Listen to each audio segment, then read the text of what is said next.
Tomorrow is primary day in several key states, including Oregon. With the first candidate endorsed by President Biden, this election season is locked in a tough race as voters express anger over crime and inflation. The Wall Street Journal reports Congressman Kurt Schrader is facing pressure from constituents on his left and his right who are eager for a political shift. Democrats nationwide are facing resistance amid weak approval numbers for President Biden and the party as they seek to keep control of Congress. You have the perfect guest to discuss this and other big races. Fox News contributor Newt Gingrich is the author of an upcoming book, Defeating Big Government Socialism, and he joins us now. Good morning, Newt. Good morning. How are you? I'm good. So let's start with Democrats. Let's start with Oregon as an example. Here is Joe Biden's endorsement, his first endorsement of the election season. I'm sure this is going to say a lot about the power of his endorsement and also a lot about issues where Oregon's one of the primary regions where we've seen crime play out, I would assume, in the way voters cast their ballot.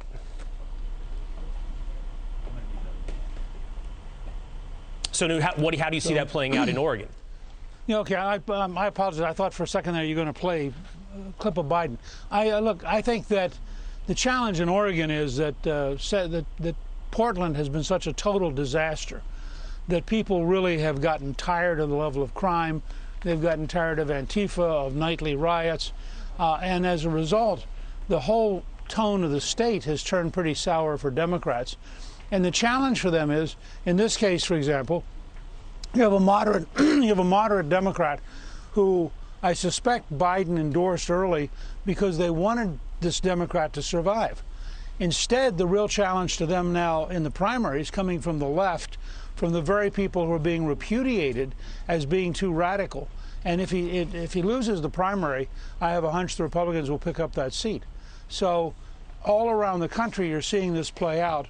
The hard left wants more of the policies that fail. Meanwhile, the moderate Democrats find themselves trapped between voter unhappiness and their activist bases on happiness, and I think they're getting squeezed from both sides. Yeah, so we'll see if Joe Biden has a proxy, but if Joe Biden can thread that needle, survive a primary against the far left, and then survive a general with this quality of life issues that are impacting everyone across the nation, but acutely in Oregon. And I do want to ask you about this as well, Newt. Pennsylvania on the Republican primary is absolutely fascinating. You've got a Donald Trump endorsement with Dr. Oz, but questions about Oz's consistency on conservative principles. You've got Kathy Barnett sort of, capturing the passions of the base, and then McCormick, which seems to be a little bit more in the establishment lane, but they all are vying for sort of the Trump agenda.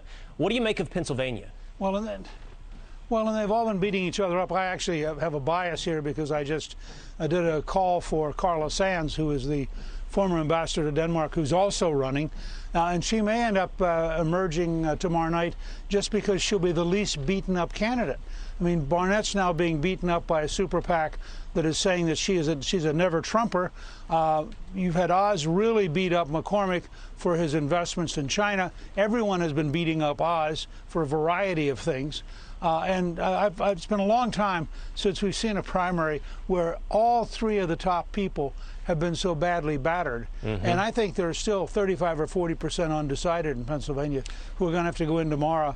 It's a little bit like that race in New Jersey last year where you had a Republican trucker win for $2,300 because people walked into the booth and said, not the state Senate president.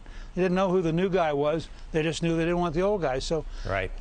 I think it's very, very much up in the air. I'm going to watch Pennsylvania tomorrow night with real fascination. And whoever it is has a good chance in the general because the Democrats' candidate is from the far left. So Pennsylvania is the one to watch. Newt, great to talk to you this morning. Thanks for breaking it down. Good to be with you. All right.